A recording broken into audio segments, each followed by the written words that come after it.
We have an AI revolution coming. It's the next wheel. It's the next internet. It's the next industrial revolution. And if we want to compete with China, we have to be ready. And I don't know about you, but I'm always rooting for America, and I want to win the AI battle, right? Because that's what we have to do to create new jobs and be the leader of innovation, because that's who we are. It's who we've always been. America leads, America innovates. One of the ways that we have to do that is through AI, and that takes an incredible amount of energy. And so they're putting up these centers, data centers, all across the country, and it's going to be a strain on our electrical grid, right? And Americans just in their own homes are feeling that strain of higher energy prices. Well, one thing that we can do to help lower those costs and usher in the AI revolution is to pass what's called permitting reform. And that sounds like really technical, but basically all we need to say is there's a lot of red tape. Yep. And there's a lot of bureaucrats. Americans are capable of achieving extraordinary things when they have the freedom and opportunity to do so. This is American Potential. Hey everyone, and welcome to the American Potential Podcast. I'm your host, David Fromm. So we're here in our last few episodes of 2025, and we've been talking to leaders at Americans for Prosperity, Libre, Concerned Veterans for America, our podcast team, looking back on this past year and looking forward to the next. And so I'm so happy to be joined by my good friend and colleague, Kent Strang, who's a managing director at Americans for Prosperity, to talk about this past year, which was very successful, and all of our exciting plans for next year. So Kent, welcome again. It's great to be back. Thanks, David. Merry Christmas. Hope you had a great year. Yeah, man. No, we're doing well. You know, this big year of change for me because I started hosting this podcast and had a lot to learn. Fortunately, we have an awesome team, and it's been a great experience for me. And I know like your role has even kind of grown and changed too, and we can get to that later too. But I mean, what stands out to you? I'm guessing it's a working family's tax cut. Like, what stands out to you about this past year? Yeah, I think we've got to start there, right? Going into 2025, we knew that the fiscal cliff was coming, and that if we didn't act and Congress didn't act, we would be saddled with the biggest tax hike in American history if President Trump's 2017 tax cuts expired. And so AFP sprung into action, and we did what we do great. We unleashed our grassroots. We had a great marketing campaign. We had our surrogates out talking about the impact of the working families tax cuts, or what a lot of people call the one big beautiful bill. Mm-hmm. And that got passed, and it's around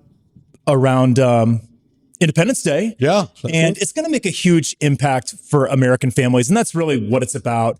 So that it's going to extend President Trump's 2017 tax cuts and extend the tax rates for individuals, extend the tax rates for corporate. It's going to double the standard deduction. It's going to make it so small businesses can reinvest in their company because they're going to be able to depreciate 100% of their expenses. And so they can invest, they can thrive, they can grow, they can hire new people.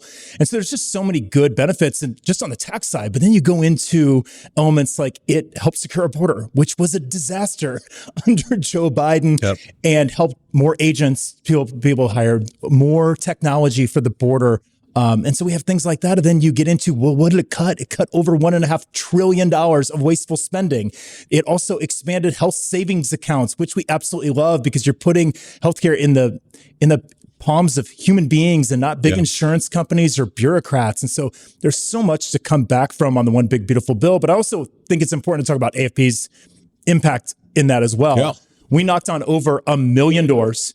We made 800,000 phone calls to connect voters with their lawmakers, had over 1,000 events for both AFP, Libre, and CVA. And so it's just a really monumental effort, and happy to be a part of a huge win that are going to help Americans. And they're estimating now that potentially Americans can see some of the biggest tax refunds ever when they get into tax season next year, which is going to be great. Yeah, that'd be welcome. Man, I think that it was really cool to see that when, you know, Congress changed, new administration comes in, that they were able to come together and address, at least make really great progress on a number of different issues in the working family tax cut and the one big beautiful bill, whatever we call it. And it was on a lot of different fronts. And I was really proud of Americans for Prosperity, how we kind of saw that moment and jumped in on it and did what we do best with, you know, mobilizing our grassroots, you know, taking the various individual voices, aggregating them to try to really be impactful with members of Congress. I was talking to during this fall, we did a quick interview with House Appropriations Chairman Tom Cole, who's been around DC for, as a member of Congress for decades. Obviously, chairman of the Appropriations Committee is a really powerful job. Yes, it is. And so we were talking, doing an interview, and he said to me, David, unprompted, David, if I was in my district office right now, you'd see a big card behind me, a big giant card that's signed by AFP activists thanking me for standing up on the One Big Beautiful Bill. And he went on for 45 seconds about how important AFP's efforts by mobilizing activists in the district, by lobbying directly in DC in the halls of Congress, and then some media campaigns and all that approach was so influential in helping those members pass that important bill that the president had championed. And it was just cool to hear, here you said sometimes you wonder, I hope our work, our efforts are really productive, and to have a leading member of Congress say, oh no, actually you guys did a lot of stuff was pretty gratifying. So I was happy to hear that. Yeah, I mean, grassroots is our superpower, right? And so we're always going to be in those districts, talking to lawmakers, encouraging them to do the right thing, and then holding those accountable who don't. But then you add that to our government affairs team that's lobbying, our policy team that's looking at these proposals, our marketing team, our communications team to be able to go out and talk about that message and deliver it to people, where they get their news. And so I think it's an integrated effort. I think it was a really big effort that every single one of AFP's teams and capabilities really stood up for. And I think it's important to think about where do we come from? And you don't want to spend too much time thinking about the past, but before this happened, we're talking about Bidenomics, where they spent $5.5 trillion in new spending. It led to 40-year high inflation, a cost of living crisis. We had $5 gasoline. Energy prices went up 20%. Home heating oil went up 69%, and it just crushed people. And now to change administrations, change Congress, come back and focus in on how can we actually help people? Well, we can lower their taxes and have less of a tax burden for them was absolutely the right way to go. And I think that's so important to end of one era that was a failure and into an era where you can bring, real prosperity to people by not taxing them so much. Yeah, I think, I don't know if everybody even had fully grasped that this was going to be the largest tax hike in American history. Right. But I remember doing one interview with a business owner named Tim in rural Ohio, and he builds towers. And he's the largest employer in his area of Ohio, employs hundreds of people. And he said that because of the 2017 tax cuts, he gave all of his employees a 30% raise. I think the left is no, that person's, like a unicorn. That doesn't really exist. No, that really happened. He told me about it. And then he also bought new equipment and expanded his business, doing what we want them to, so he can even be the, employing more people in his part of Ohio. And then if this didn't go through, it would have totally impacted his employees. He would have had to lay people off. He would have had to, not keep expanding his business. And yet, since it did, he can keep growing his business, employing people, and really helping people achieve their American dream and him achieving his American dream. So it was just nice.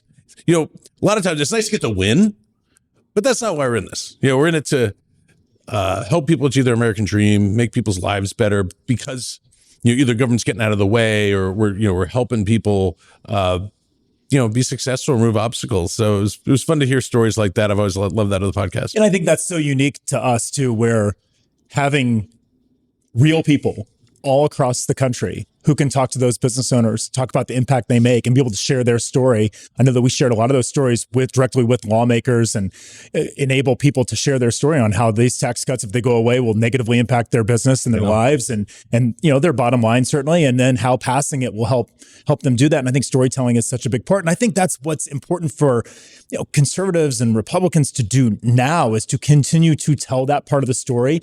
Democrats are trying to reclaim this affordability mantle, and it's like, wait, you guys caused the problem. You spent all the money. Well, look, I mean, it's like they're all trying to pull a Joe Biden and forget the last 4 years. That's right. Let's be real. I mean, it was the last, during the Biden administration, I mean, everyone saw inflation and affordability just go through the roof. And, I think the Trump administration and Congress are trying to turn that back. It takes a little time, but I mean, they're, hopefully with some success, but The disingenuous kind of rhetoric there is really amazing. Yeah, Chuck Schumer is saying, oh, we're going to be laser focused in the midterms on affordability. And it's like, well, you ought to be laser focused on how your policies made people spend more, have to pay $11,400 more just to maintain their lifestyle. That was the failed policies of your administration, where, we're looking at unleashing American energy, tax cuts. These are the things that make economies grow. Well, speaking of failed policies in the past administration, some of us went down to the border. A few weeks ago, we were with Chief Chris Clem, who's the former section chief for the Border Patrol down in Yuma, Arizona, and we recorded some episodes there. Hopefully, all of you go watch those. What a stark example of a lack of just failed leadership, like an unwillingness to secure our border.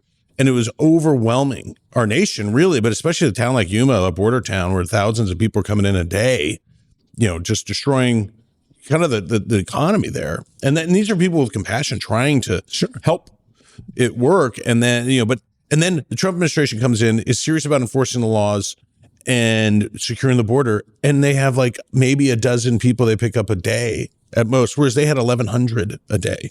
Yeah, I remember the lines. I went on the border trip a couple years ago during the Biden administration. We went to McAllen, Texas, and you felt the failed policies, and you could see them. We could see the spotters in the trees trying to find out. We heard all the stories from the local border patrol, hearing about how people cross and how folks are trying to bring things into our country that should not be in our country. People, drugs, all those sort of things. It was just exploited children left and right. Just an unmitigated disaster. And so when you were on the border trip in Yuma, what did you see? Did you see that it's secure and that things are different? And what did Chief Clem have to tell you? Oh yeah, I mean, he was sector chief when there was just like open border basically, and the juxtaposition was striking. We talked to and interviewed for the podcast the mayor of Yuma, and then also a farmer who has a farm that goes, it's all farm fields right up against the border there, and the impact that it was having on their community, the negative impact, was really startling. So I really was, it was just interesting to hear that. I didn't quite grasp the depth of it. And, but then to see like how just a change in leadership made such a drastic difference. And now, these are people who rely on legal immigration. Right. They have people who wake up in Mexico, go to the border, come over legally, work for them, and after the shift go back and sleep in their bed in Mexico. And they've been doing that for generations. And it's a wonderful relationship. It makes the town's economy go. They grow like 90% of the leafy greens for all of American Canada during the winter years. Or the winter months. Wild. Yeah. If you're eating salad right now, it's from the Yuma area. It's unbelievable. So, and they need the manpower to do that. They need tens of thousands of workers. But the problem is that just everything had collapsed so much as people were coming through and it's straining the town, all the services, traipsing through the fields, which is ruining them. And all. So it was really, to see that change was really stark. And then, to have the One Big Beautiful Bill provide funding. I think the Yuma sector there will have $200 million to keep improving the wall they have and surveillance. You see now you're there, there's, this giant, the wall, and then different, there's aircraft flying around, there's cameras and all that. And look, we want a secure border, because we want to have legal immigration, but if we can't control who's coming across our border, it makes legal immigration hard too. That's right. So I was pretty appreciative of that part being in the One Big Beautiful Bill, and kind of seeing that in person was a really cool experience, very informative and impactful. So we've also cared a lot about energy, and we've talked a lot about energy, especially the latter half of this year. Maybe talk to us a little bit about that. Sure. We have an AI revolution coming. Mm-hmm. It's the next wheel. It's the next internet. It's the next industrial revolution. And if we want to compete with China, we have to be ready. And I don't know about you, but I'm always rooting for America, and I want to win the AI battle, right? Because that's what we have to do to create new jobs and be the leader of innovation, because that's who we are. It's who we've always been. America leads, America innovates. One of the ways that we have to do that is through AI, and that takes an incredible amount of energy. And so they're putting up these data centers all across the country, and it's going to be a strain on our electrical grid, right? And Americans just in their own homes are feeling that strain of higher energy prices. Well, one thing that we can do to help lower those costs and usher in the AI revolution is to pass what's called permitting reform. And that sounds like really technical, but basically all we need to say is there's a lot of red tape. Yep. And there's a lot of bureaucrats who want to slow projects down and a lot of lawyers that want to slow projects down. And so there are a number of bills that Congress is looking at right now. They've passed a couple just this week, and they're looking at passing more this week on how to stop that, how to cut back the red tape that's unnecessary, that still keeps people safe, how to put direct timelines in, because it shouldn't take longer to get a permit than it does to build the thing that you're trying to get the permit for. And that's what's happening right now. And part of that is, there's a push for us to go talk to Congress. And this is an American issue. This should never, ever be a left-right issue. We need an all-of-the-above energy approach, and we need to unleash American energy. And so this should be one of these where Americans come together, and Democrats, Republicans come together and pass this. And so we have to unleash that. And we went out and we toured facilities that produce energy.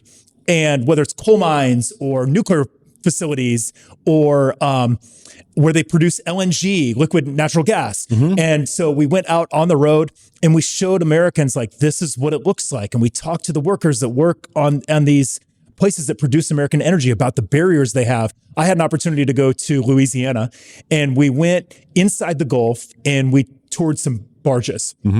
And it was really amazing what it looked like. And we had a boat captain with us. And one of the facilities that we visited and we rolled up on was just empty, overgrown, nothing's happening there, it's shut down. And I swear that we did not prompt this, but we asked the boat captain, hey, what's up with this facility? Why is it shut down? He goes, oh, they couldn't get the permits, just died. And he's like, and eventually like, so it just died? He's like, yeah, the government killed it. Wow. Because they couldn't get the permitting for it.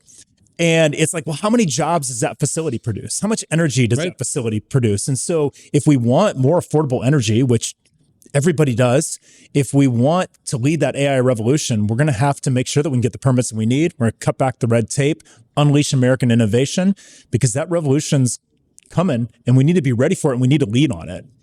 And we're fortunate that we actually have the resources. Oh yeah, we in abundance. So it's a matter of permitting them and extracting them and all. And we brought the podcast over to Bozeman, Montana for the governor's energy summit, and talked to Governor Gianforte, a few other governors, and members of Congress. But one of them was House Natural Resources Committee Chairman Bruce Westerman, and it was really. The guy, he's just a humble, common sense guy. And him saying like, this is just common sense. His bill is the SPEED Act, which we've been very supportive of. It's the Permitting Reform Act. And he was just like, look, this doesn't make sense. Like, we just need to get the government out of the way. We still wanted to be safe and all that. I mean, he's a naturalist, but it just doesn't make sense the way that we're doing it now. We need to just get on the same page and really be able to unleash this energy, because it's what's necessary. It's a national security issue.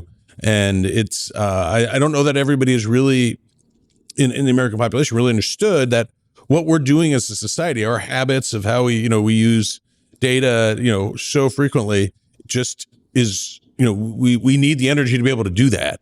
And it's almost at a crisis in some places. So again, fortunately, we have the energy to go get, we just need to go do it now and get out of the way so we can do it. The government can roll back that red tape. Yeah, we're going to maybe see the SPEED Act this week.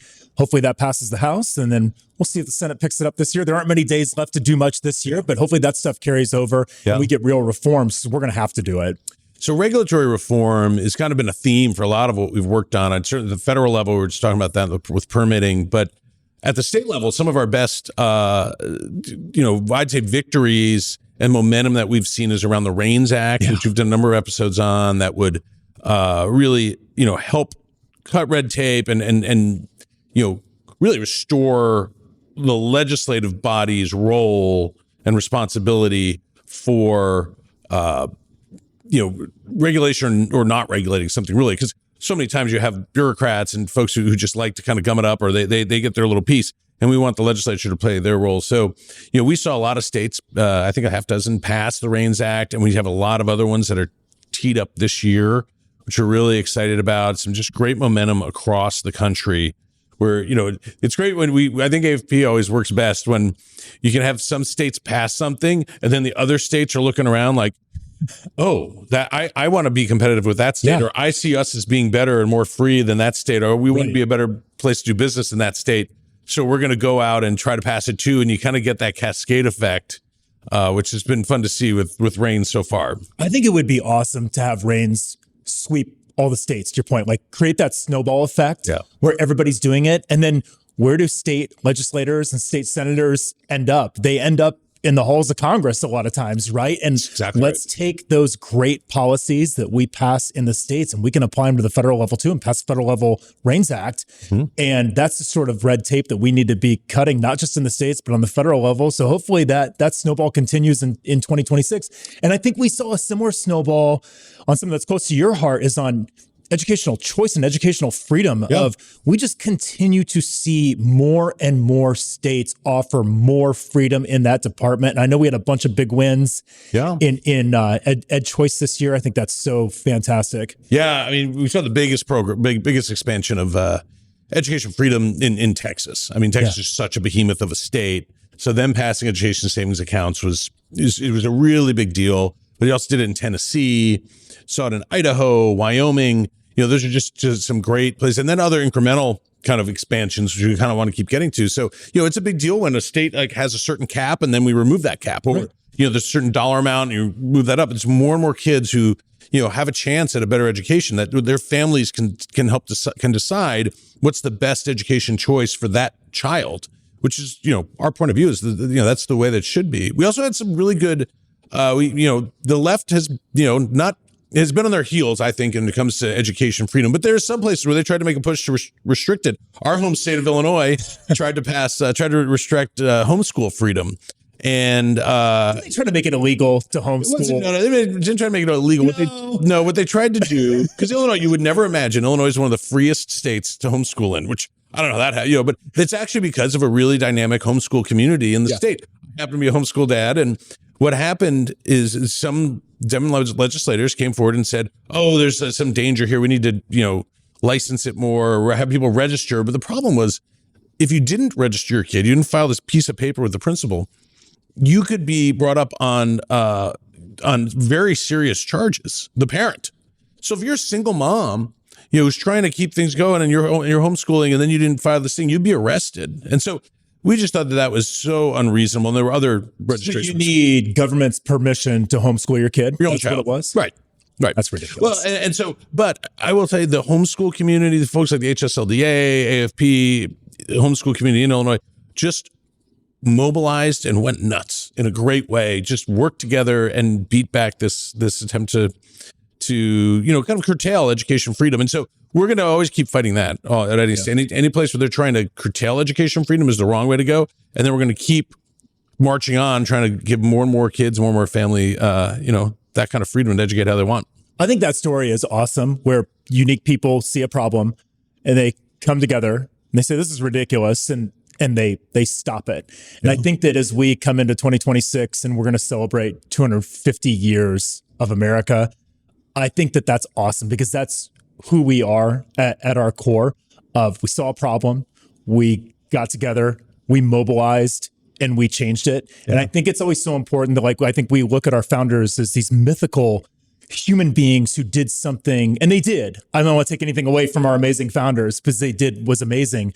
But that still exists in American DNA, that there can be a problem, you can unite with others, you can fight back, and you can solve that problem. And so I think sometimes we maybe feel defeatist that, well, I don't know. I mean, I go vote, but I don't know if I can make a difference. And so there's still plenty of opportunities in this world and in this country to bring people together, stand up for what's right, put government back in its place. Mm-hmm. So I think it's always good as we get to 250 here next month. It's a good opportunity for us to remember that. Yeah, I couldn't agree more. I'm super excited for the opportunity of the 250th anniversary of America. One of the coolest things is it's just fun to celebrate who America is and the founding principles that undergird it.